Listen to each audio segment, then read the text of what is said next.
A story was told of a woman who raised three sons. These three sons grew up to be very successful businessmen, and they eventually left her house where she grew old.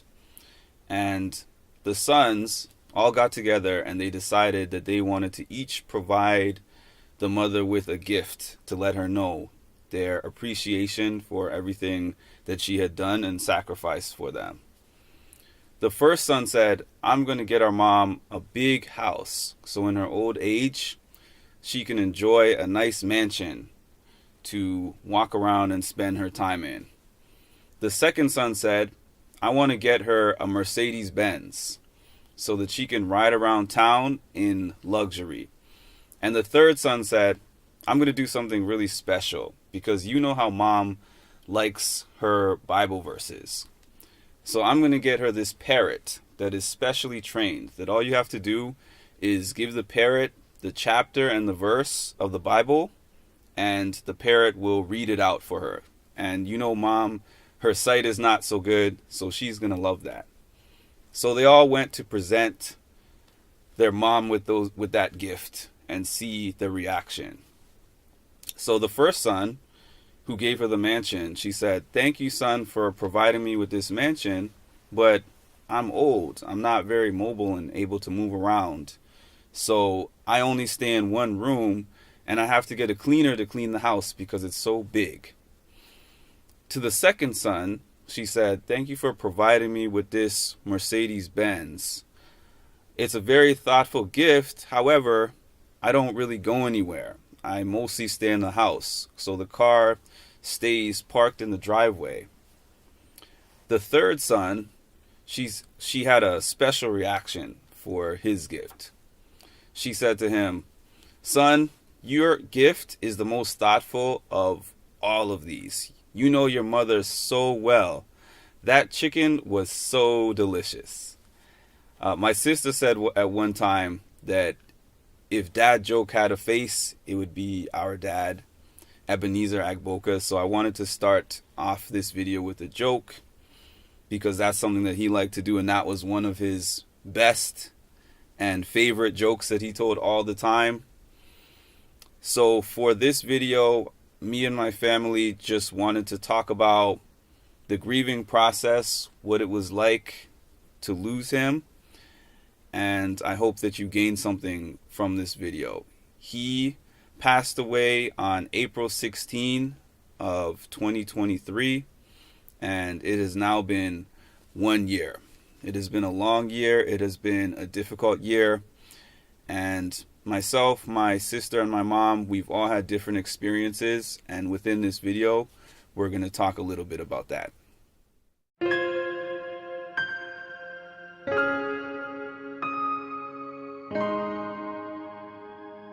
To start at the beginning of this journey, in 2019, I started to notice little things that were not right with my husband, Ebenezer. He would ask me questions about things that he should have known the answer to. And he would be talking about the same thing over and over, wanting to rehash and analyze old memories over and over again. Sometimes he would struggle to find words that he wanted to say. Later on, he started making poor financial decisions, and he couldn't remember how to use his phone. When he came to visit me in Canada, shortly after I'd had a serious car accident that left me physically unscathed but mentally shaken, I was looking to him to take care of me, but I realized he was not capable. He just seemed distracted, scatterbrained, in need of guidance, almost childlike. And after a few days of frustration, I accepted the reality and tried to enjoy his visit as best I could and take care of him also. In 2019, November, he had a mini stroke that landed him in the hospital. After they had done all the MRIs and different tests, the neurologist came to his hospital room and told both of us that he had vascular dementia related to all the strokes and mini strokes that he had had. Initially, I only shared the diagnosis with a few trusted friends. But as he continued to decline and I traveled back and forth between Canada and the US, I opened up more. I let my gut instinct tell me who was safe to speak to. I was scared and overwhelmed, especially after I did some research and I found that within 3 to 5 years of diagnosis, most people die. I wasn't ready to lose my dad, and it just made me so sad to realize that this was how he was going to go. I'd always known him as being vibrant and active, walking so fast that I had to run to catch up with him, and now he was literally diminishing in front of my eyes. So I remember my mom had a conversation with me where she told me that things were going to get worse and that she was going to need help with taking care of him. And I didn't actually know what that would mean for me. So I was a little bit numb, and I kind of took things day by day as they came. I remember when I would go in and visit him in the hospital after this mini stroke, he would always ask me, "Mark, when are you going to be taking me home?" And something that was very tough to hear was when eventually, after they had done their series of tests at the hospital, I picked him up and I had him in the car, and he said, "I thought that I was going to go home the same night that I went in." And then he said they started running all these tests, and I kept asking the doctors questions, and they weren't answering me, and I didn't know if I was dying. He said, "I thought I was dying, and they just didn't want to tell me." They say that your parents are your first superheroes, and that's what it was like for me. I remember thinking that being an accountant was like being James Bond or something, because I would just see him leaving the house in his suit and his briefcase. I didn't really know what he did, but I knew that I wanted to be like him. And you look up to your parents, and as a son, you look up to your dad, and then he's the one who always takes care of you. And then to see him in this vulnerable position that I had never seen him in before was quite difficult, and I didn't know how my life was going to change from there going forward. We all knew that dementia was the long goodbye, and I wondered how that long goodbye would affect our family. What would be the impact on all of us? I knew that our roles in the family would have to change, and I would have to be the strong one. I would have to maybe talk for both of us and make decisions for both of us. And it was a role that I was not used to.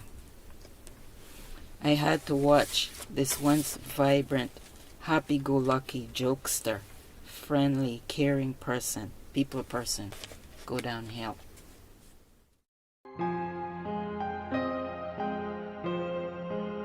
Decline was rapid. The numerous strokes and mini-strokes had taken their toll. He had one located at the base of his brain that doctors felt he would not survive. They recommended DNR, DNI, and hospice care. So, after talking it over with my children, Christelle and Marc, we made the very, very difficult decision to make him DNR, DNI, and put him in hospice in a nursing home.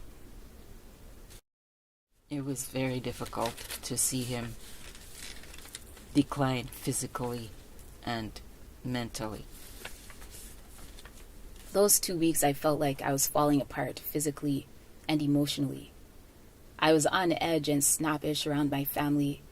I was tripping on the sidewalk. I had been training for a half marathon when, while running, my legs buckled and I had a hard blow to my knee. This was one of the most stressful and worst moments of the whole experience.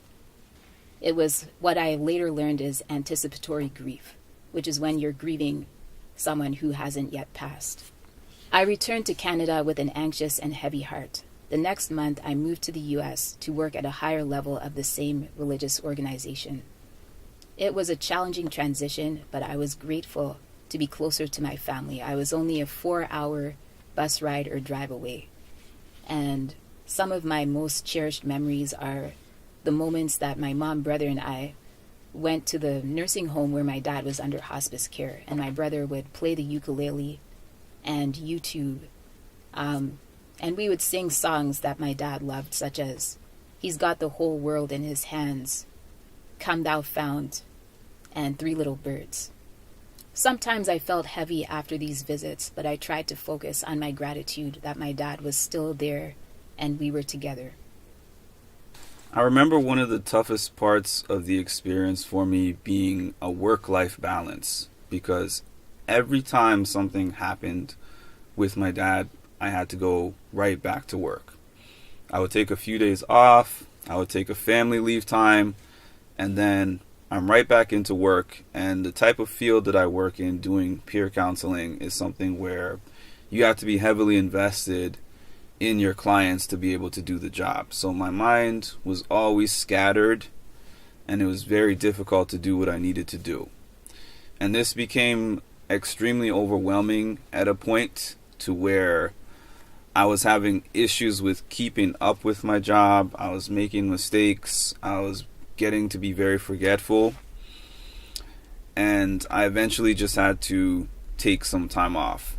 That was also going along with now having a little bit of caretaking responsibilities. At the beginning, it was very hard. It was hard to see him like that in the first place. And then it was just very demanding, and it was something that came about for me unexpectedly. But in retrospect, I have cherished those moments, because everybody who knows him knows that he was always on the go. He was in the car, he was in a plane going to another country. So we spent a lot of time together during that time that he wasn't well. And during those times, he used to say, "I'm proud of you, son. I love you. You're a good man." Things that, as a traditional African dad, he was not generally saying before he got sick.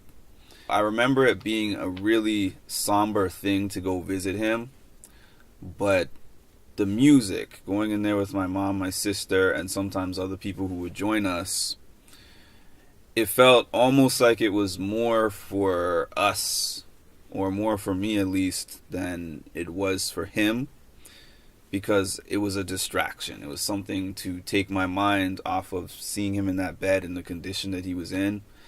And sometimes his roommates would join in and they enjoyed it, and sometimes the staff would come to the room and they would listen and they would ask us questions about him, and that was just a mental relief at that time.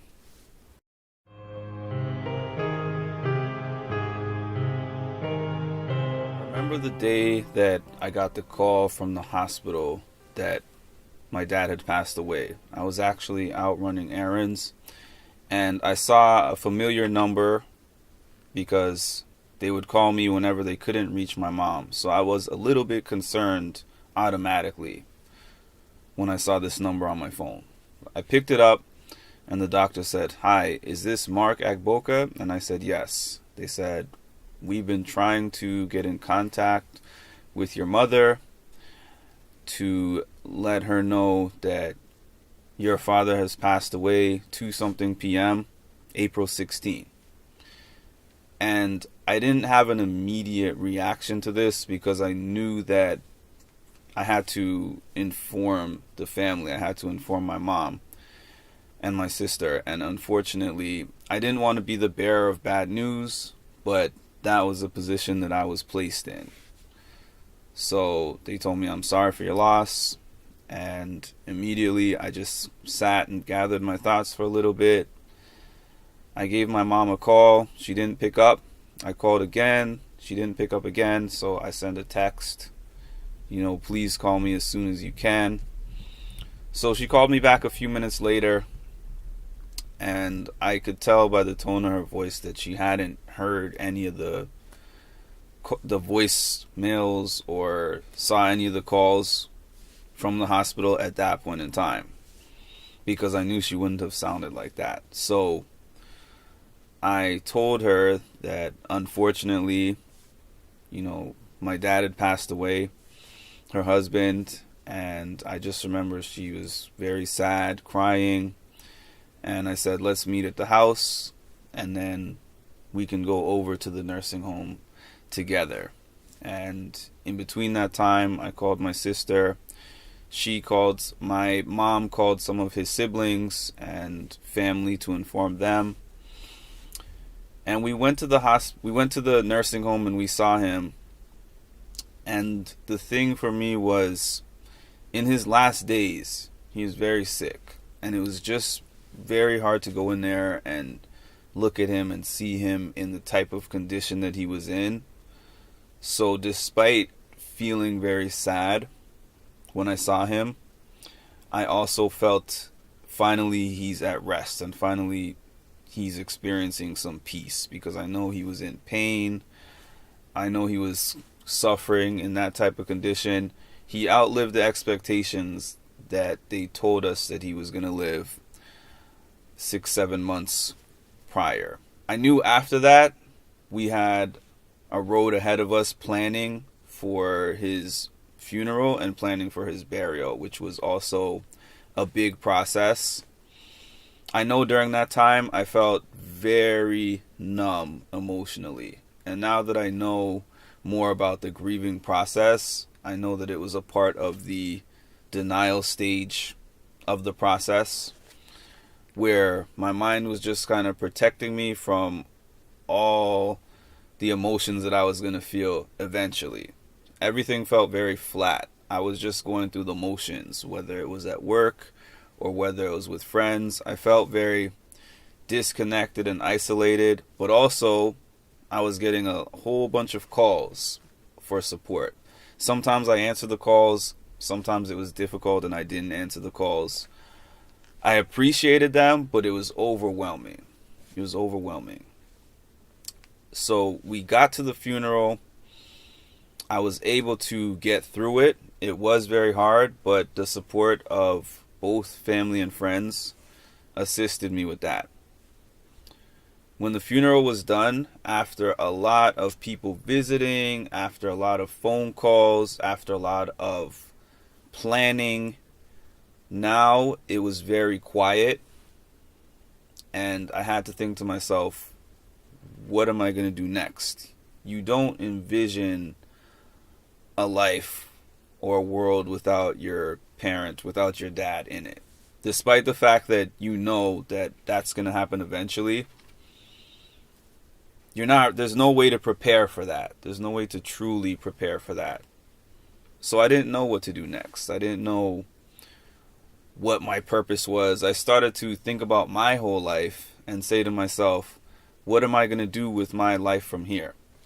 I didn't go to any kind of a formal therapy, but I leaned on support from others who had been there. I've done a lot of reading, I've watched videos, and I've had time to reflect. And I got through that period of numbness. And then I felt very emotional about it.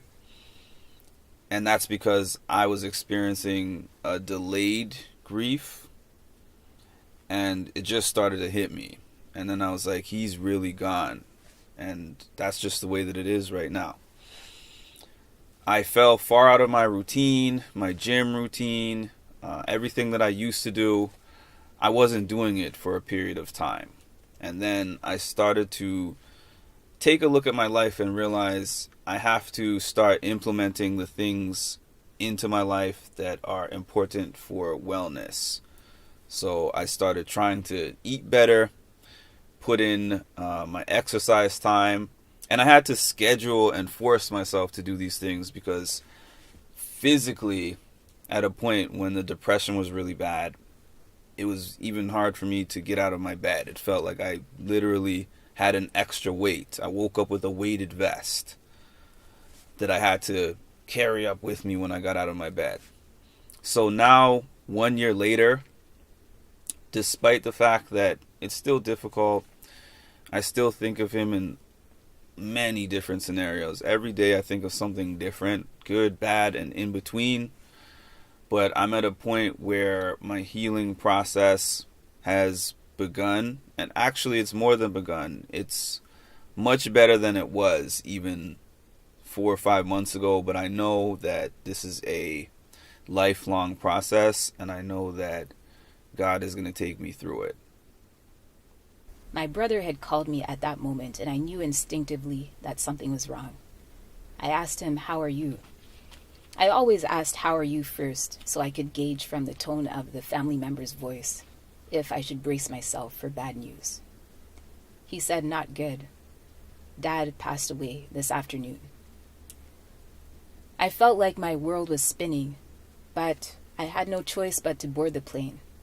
So I boarded, and I cried as inconspicuously as I could in my window seat. The days leading up to the funeral are a blur. A lot of my time was spent planning the funeral and trying to squeeze in work here and there, often with very few results. I didn't have the bandwidth to fully process my grief, but there's a book called The Body Keeps the Score. And my body did keep the score because I suffered from insomnia for 6 weeks. The week before the funeral was the most difficult. I was making mistakes that I would normally not make, even driving into a restricted area, and that caused a lot of other issues. I was distracted, and I was just emotionally very burdened and drained. But the day of the funeral, surrounded by old and new friends and family, I felt loved and supported, and that gave me the strength to speak and just to navigate through the whole day, as well as the next day, the burial, which was very difficult, and I'm so grateful for that. So the months after his passing can only be characterized as drowning. I was in a fog. I felt like there was a constant dark cloud above my head, whether it was sunny, raining, whatever the weather. My internal weather was just dark and dreary. And I can't say I did the things you're supposed to do to heal. I didn't join a grief support group. I didn't go into consistent counseling. I didn't journal. I just tried to keep my inner circle close, to keep only those people around me who really love me, and just put one foot in front of the other. And I prayed as best I could.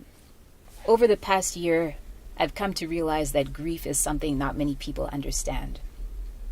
And everyone's experience of grief is different. So you might have all lost the same person, but your individual experience will not be the same as your family members or maybe family friends. And I've learned to have grace for myself along the grieving process, that some days I'll be fine, other days I'll feel the same as I did when I first heard the news, and it's okay. And I've learned to have grace for other people who either are not capable of understanding grief because they have not experienced it, or it's something that scares them, so they run away from it. Or for people who might be experiencing grief in all different aspects of life, not just the loss of a person, but maybe the loss of a job, the loss of a relationship, the loss of health. And I just hope that with this greater empathy, I can make a difference in the world. And I've been trying to just share little tidbits about grief on my social media, just to show people, grief is a normal, natural part of life. And don't run away from people who are grieving, because it'll be you. That's just how life goes.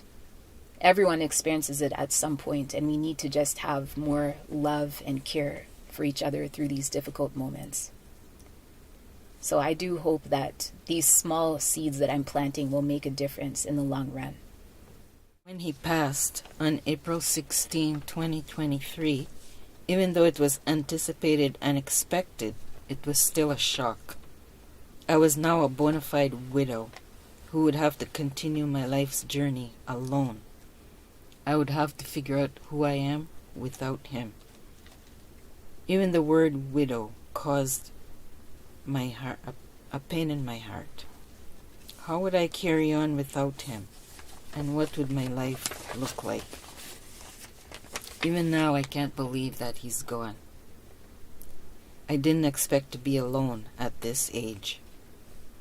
After the funeral, I felt like there was a heavy black cloud constantly hanging over my head, and that at any moment that cloud would burst and drench me with a heaviness of grief that would pull my body down to the ground like gravity. There were days that I would wake up with a plan of something I had to do, and I would not get up. I would have to push myself. I missed his presence. I miss his laughter, his companionship, someone to talk to, share with, depend on, to help me with difficult things. He was no longer there to take care of the car and drive me where I needed to go. I miss him every day. Time has passed. A year has gone by. I've joined some support groups, prayer groups. I go to church. I push myself to go out and do things. I'm still trying to find a place for myself in this world. I've had my faith in God to hang on to. I have good days and bad days. The clouds still come and go, but the colors have changed. These days the blackness is gone, and I'm able to see the sun. The illness and loss of my husband of 43 years is something that will always be with me, because it was one of the hardest experiences of my life. To me, he's gone too soon. I didn't expect to lose him after I retired. We were supposed to travel together, do things together, enjoy life. I have memories of him, and he will live on through those memories.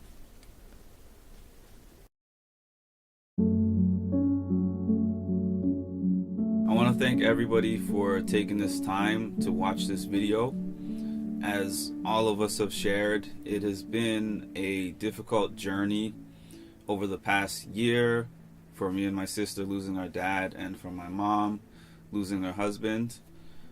But through it all, God has kept all of us through it. As you can see, we're all still here. It's not easy all the time. There's ups and there's downs, and there's everything in between. But if you lean on God and you lean on the people around you, your family and your support system, you can get through anything.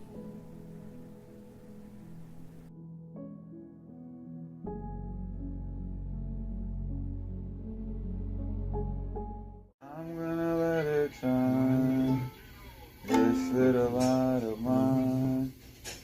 I'm gonna let it shine. Sing it. This little light of mine, I'm gonna let it shine, let it shine, let it shine, let it shine. This little light of mine, I'm gonna let it shine.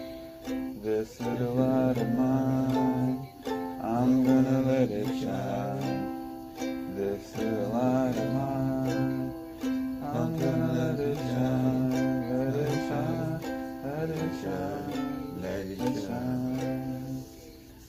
This little light of mine, I'm gonna let it shine. Sing it with me.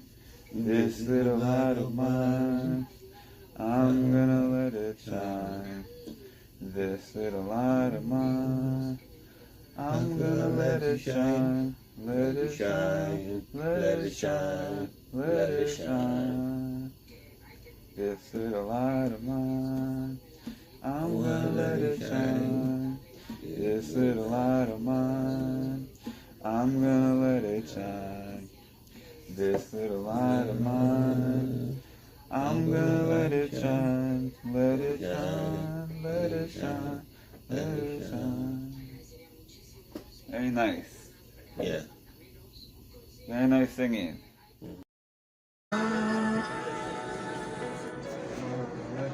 Here's my heart, oh, take and seal it. Seal it for thy courts above.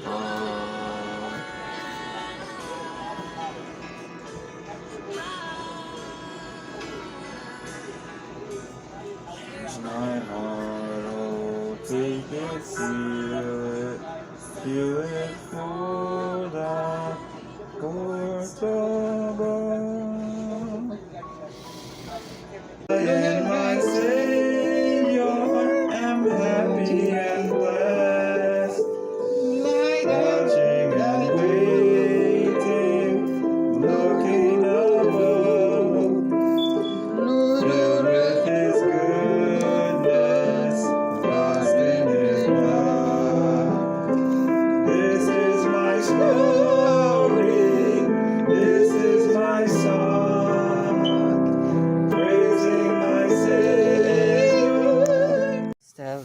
Dad.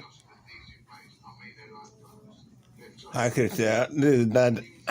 Happy birthday. Happy 40th birthday.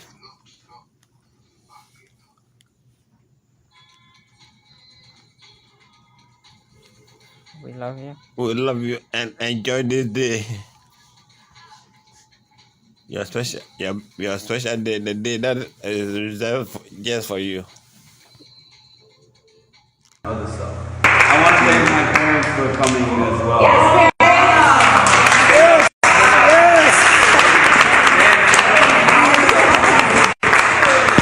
I just wanted to say, on behalf of my wife and myself, to applaud you, Marc, for this initiative. It took a lot of energy to be able to come to this point. 3 years ago, you wanted to do this, and that, of course, it didn't happen. So there's a time for everything. Sure. So where do we go from here? I just wanted to do this live to just talk about this weekend. Y'all know this weekend was Mother's Day. Yesterday was Mother's Day. We didn't have a Mother's Day because yesterday we had the services for my dad.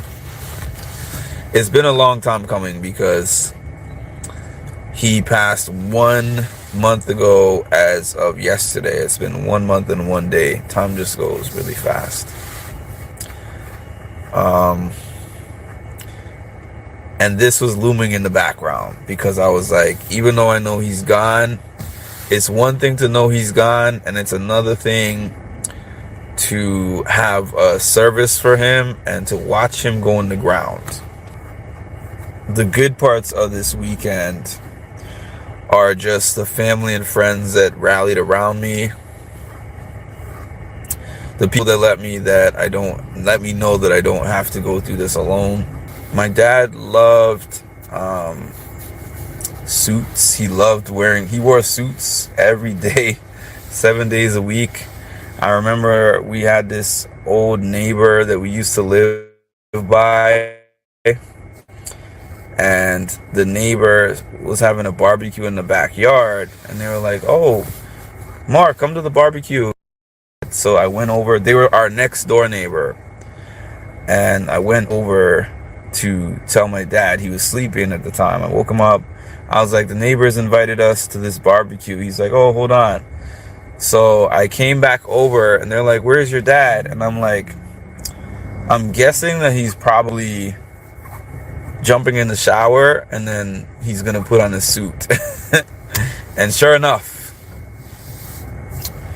he took a shower and put on his suit just to go to the next door neighbor's backyard barbecue in the summer. I like suits, you know. When I picked out this suit, I thought of him. This is his pin, actually.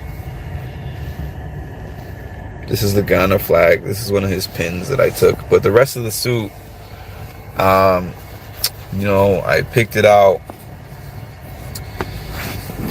and I was like,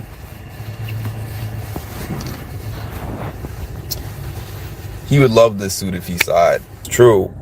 Actually, the limo driver who took us to the burial ground was telling me that death connects people. Like, it's a sad occasion, obviously, but it's an occasion where people come together. And he was like, God puts people in your life that you never expected, you know. And that's what I have found for me, actually, during this time. There's some people that I expected to show up for me and did not. And there's some people who I would have no idea that they would show up for me, and they did, you know. I'm thankful for that. As his only son, he had very high expectations of me. He wanted me to do well in school. He actually wanted me to follow in his footsteps and become an accountant, but, you know, he ultimately accepted when I didn't do that. I went to school for business, but I ended up becoming a mental health counselor. He wanted me to be an upstanding citizen. The way that I dress was very important to him. The way that he dressed was very important to himself as well. I know for an occasion like this, if he was here, he would want to make sure that I was in the proper garments. Everybody who knows him knows that, including my mom. I remember many times in the morning, this is one of the biggest parts of the routine, picking the shirt and the tie and making sure that everything matched and everything like that before they left the house. Now I would say that I developed somewhat of a hybrid style, because before we would be getting up for church and he would be like, "That's what you're wearing? Go iron that and put on a tie." But now I've kind of adapted some of that from him. My dad believed that I could do anything in life. Sometimes he even believed in me more than I believed in myself. He always had suggestions on what he wanted me to do. And I say that because anyone with an African father knows that suggestions are also not multiple choice. It's like, I want you to do those things, period. And if you don't do them, I'm going to be disappointed or upset. But I always know that he wanted the best for me, so I appreciate those things now. In my upbringing, I do remember that my dad was very strict, but also loving. He held on for a long time, as long as he could. Our family was able to come and visit him multiple times from wherever they were coming from. And he received a lot of calls, and, he fought the fight. I'll always remember him for his fighting spirit, his positive attitude, and his confidence in himself and those around him. So a couple of things I'm just going to say to close. My dad's favorite boxer was Muhammad Ali. My dad loved Muhammad Ali. And especially when he was sick, I would sit there and watch these same old classic matches with him. Ali versus Joe Frazier and George Foreman and all that stuff. And he would just sit there laughing and laughing and laughing, listening to Ali and all this.